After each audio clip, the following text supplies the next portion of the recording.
अली अकबर दा बाबा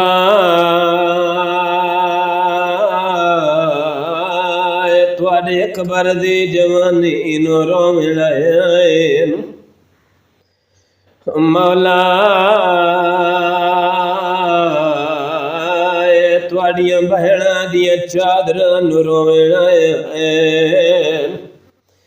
ताई तमें प्याना तुहानू पुरसा देवण आयो आयन अते पुत्रां दा प्यो अकबर दा लजपाले ते हन लोग मुसाफिर जेंदा मस्कन अते सिंध शहर विचाले